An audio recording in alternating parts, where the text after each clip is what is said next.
Il Modica batte 2-1 il Giarre e nonostante qualche patema d'animo finale coglie la prima vittoria in campionato. Tante cose buone per i rossoblù, soprattutto nel primo tempo, e qualcosa da registrare nella ripresa. Sicuramente materiale per Filippo Raciti, su cui lavorare in settimana.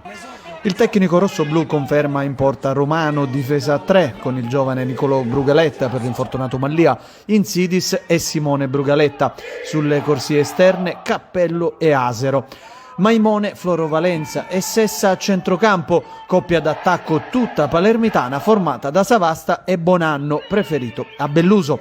Nel Giarre 4 sono le novità rispetto al pareggio casalingo con la Leonfortese. Tomaselli in porta, prende il posto di Cirmigliaro. Santoro, Sciama e Brumatti in difesa. Camga, altra novità con l'ex Strano. Mascara e 2 Santa Paola sulla mediana. Tornitore e Leonardi in avanti. Dopo le prime fasi di studio, la partita può sbloccarsi già al minuto 11. Bonanno anticipa Brumat che entra in ritardo e lo mette giù. Per l'arbitro è rigore. Sul dischetto si presenta Savasta che prova a emulare Francesco Totti scegliendo il cucchiaio.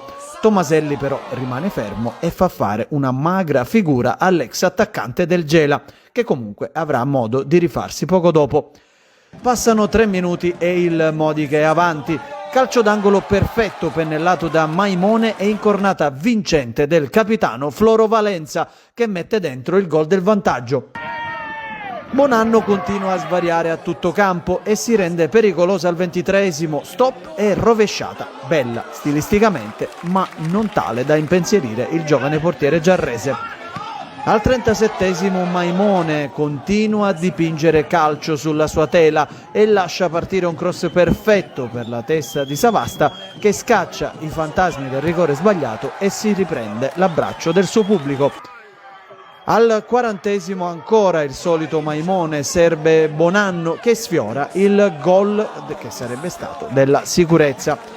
E il miglior momento dei padroni di casa al 42esimo Cappello scheggia la traversa con una grande conclusione da fuori aria. Si va al riposo sul risultato stretto di 2-0 per il Modica. L'onda d'urto dei rossoblù sembra non arrestarsi anche nella ripresa. Dopo 5 minuti e dopo 2 assist, Maimone prova a mettersi in proprio, scaldando da lontano i pugni di Tomaselli.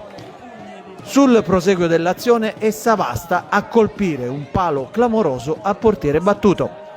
Quando il Giarre sembra in balia dell'avversario, al 7° minuto squillo di Tornitore che viene fermato da Romano in uscita bassa al limite d'aria. 10 minuti dopo è ancora il numero 1 argentino protagonista, sempre di piede e sempre su Tornitore. Al terzo squillo, come si dice, il gallo cantò. Camga raccoglie un pallone vagante in aria e batte l'ottimo Romano. Modica 2, Giarre 1 e partita incredibilmente riaperta. Il Modica però è resiliente come si usa oggi. Riesce a soffrire senza rischiare troppo. Al 49esimo proteste dei giarresi per una caduta in aria di Montanaro. L'arbitro fa chiari cenni di continuare. Saltano a questo punto i nervi all'allenatore etneo che si fa espellere per proteste, applaudendo platealmente il direttore di gara e continuando ad insultarlo mentre usciva dal campo. È l'unico sussulto disciplinare in una partita estremamente corretta. Il Modica sale a 4 punti, rimane a 1 punto il Giarre.